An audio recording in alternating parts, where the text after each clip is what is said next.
This morning I'm joined with Travis Schultz. Welcome to the Resolution Room, Travis. Nice to be here, Damon. Thanks for inviting me. We both finished school in 1988. I went to school in Toowoomba.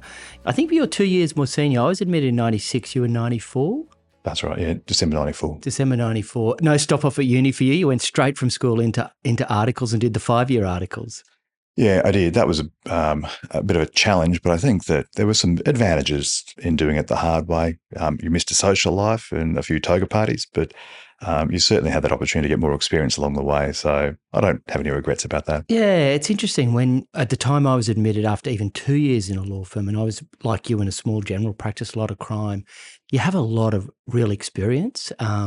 So it gives you a bit of a head start in terms of not just understanding the academic notion of law, but how to practice it and the business of law. I suppose you sort of grow up with it when you do those longer term apprenticeships, if I can call it that. Yeah, that's probably right. But I think more importantly, the people skills. That's something they don't teach you at university, and it's not something that you innately know. And you can pick up a lot in 5 or 6 years in a law firm when you're in those formative years. So then to fast forward, so you did a broad article clerks in, you did leasing, crime, general practice, but some litigation. At the end of that article clerk, you were doing more personal injury and litigation type work? Yeah, that's right. The first 3 or 4 years was pretty general. I was at a general firm on the Sunshine Coast, a firm that had a cross-section of work that included liquor licensing, litigation, family law, crime, property, commercial.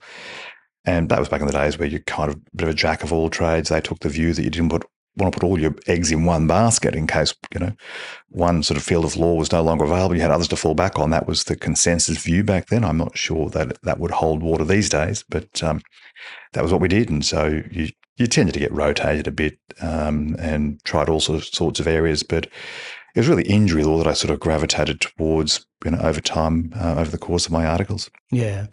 After that, you went to a firm by the name of Boyce Garrick, which became Schultz O'Brien a few iterations later. But what I thought I'd touch on here is you're obviously more mature in some levels than I was. You had a leadership story that began quite young. In my case, it was mid to late 30s when I started being a partner and managing people.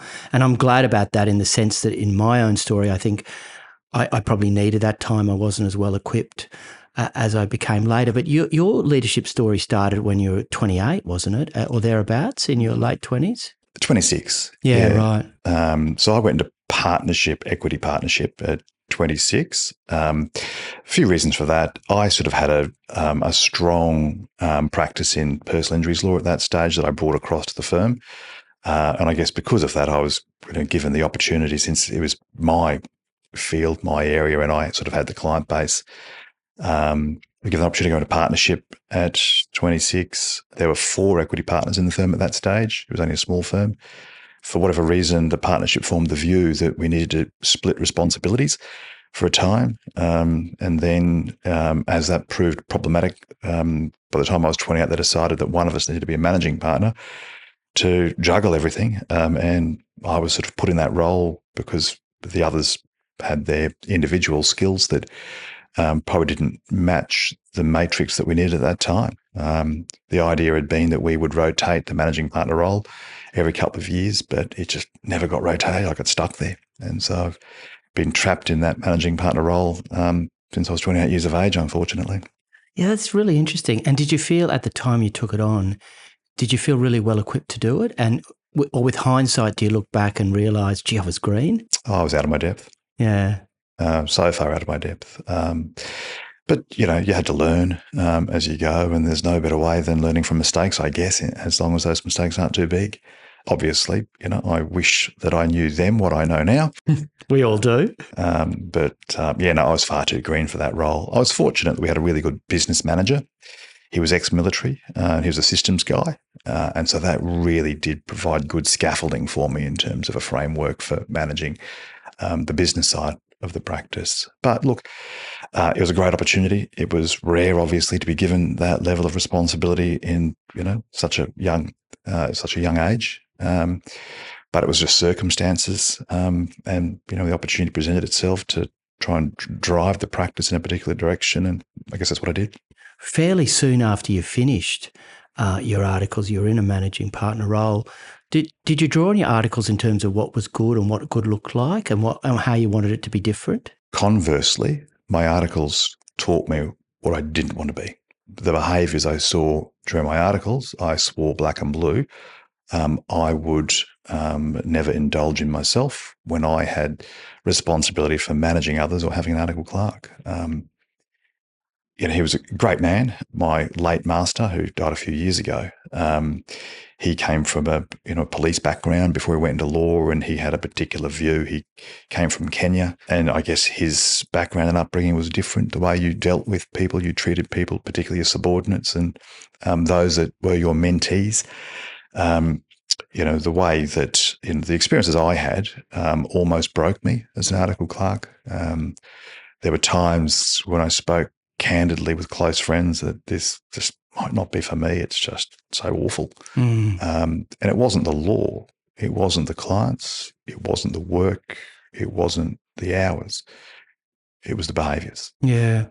I thought perhaps from what you'd said before to me personally that you might be prepared to open that up.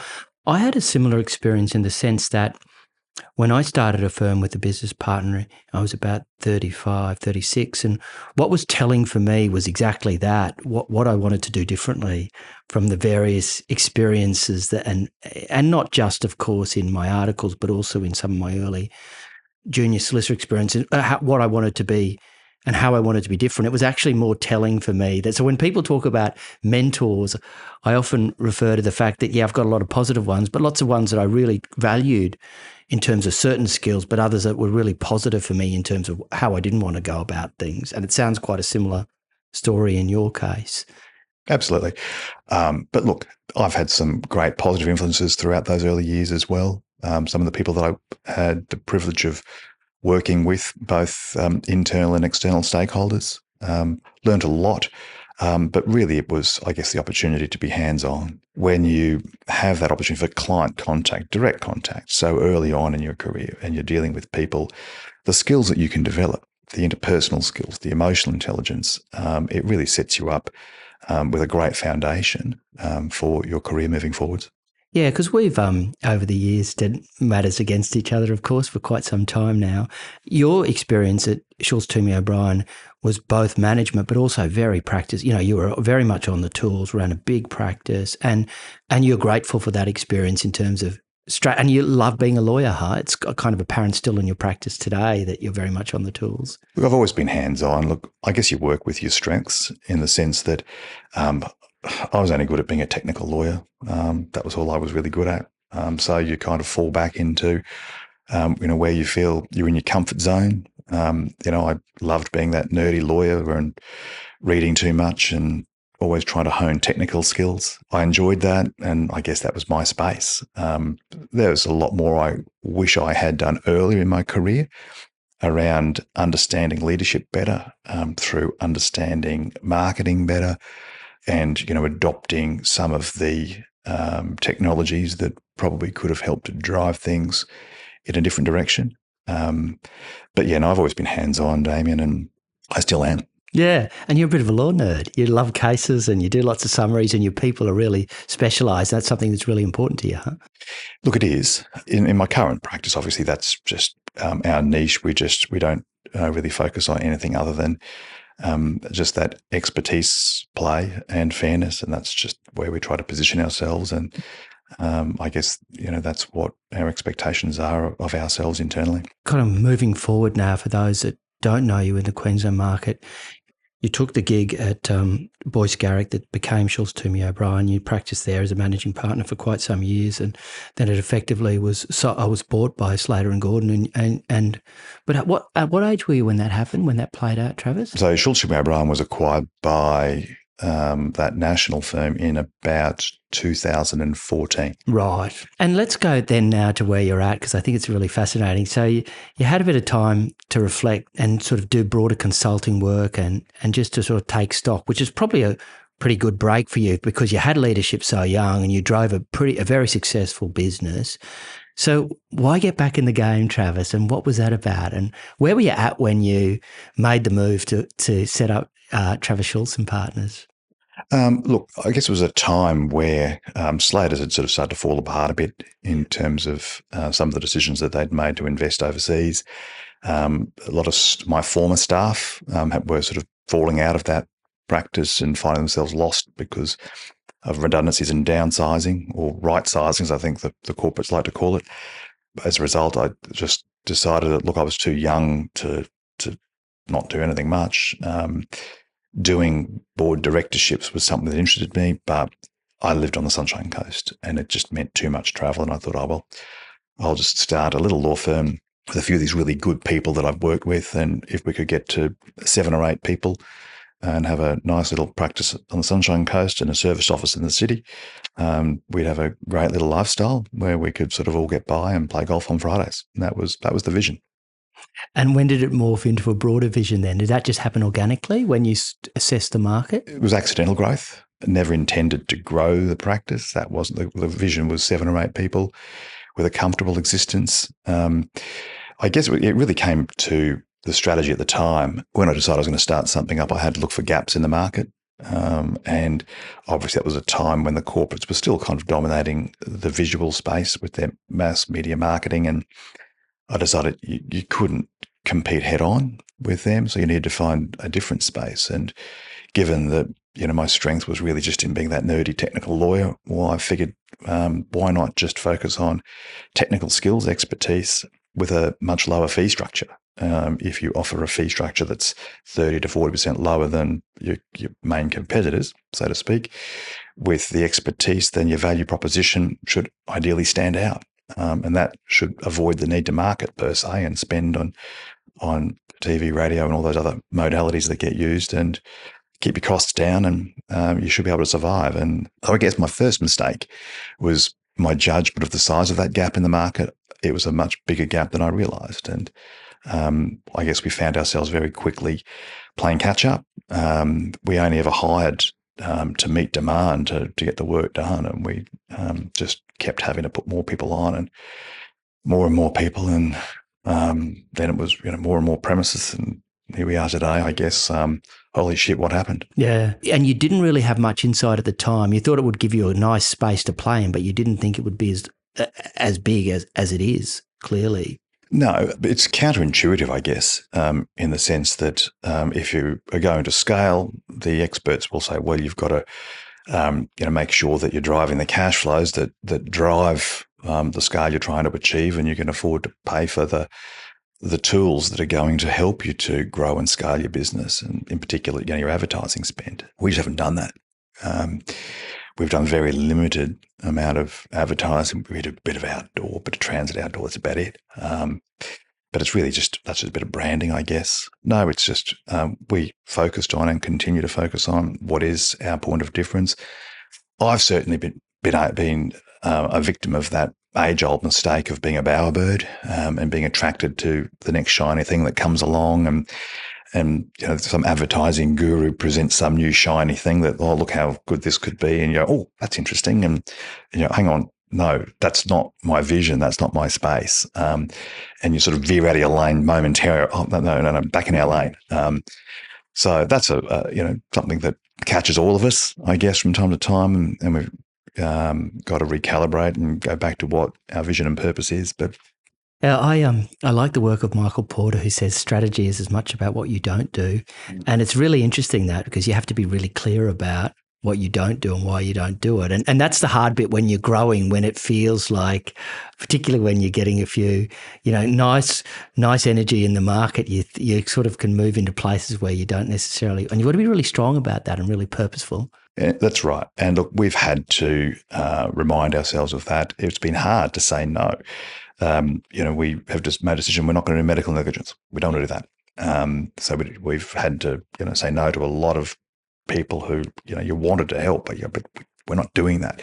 Likewise, institutional abuse. We just don't want to sort of be in that space for a range of reasons. And, likewise, we don't chase the TPD and all the other stuff. We just want to do core injury work, and that's our lane. And we're just trying to stay in that, and we're trying to stay small. And the point of difference as well in terms of attracting talent has obviously been a fertile ground for you as well, Travis. There are people out there looking for a change, looking for something outside of, the reliance on timesheets and the more corporatised model. So clearly you're tapping into something. Is that sort of been your your experience in terms of getting talent? Yeah, it's been our experience, but not our strategy. I got to say that's an unintended consequence of what we decided to do. It didn't occur to me at the time, and I can't claim credit for that. But no, you're right. It has surprised me the number of lawyers who have approached over this short journey, wanting to be given a role or to let them know when there's one that's available, because they're rejecting the mode of practice that the corporates require. They're sick of timesheets. They're sick of billable hour targets. They're sick of being told about maximising profits and maintaining margins and driving revenue and looking to focus entirely on the business side of the practice of law, which we just don't do. We disavow any suggestion that we're a business.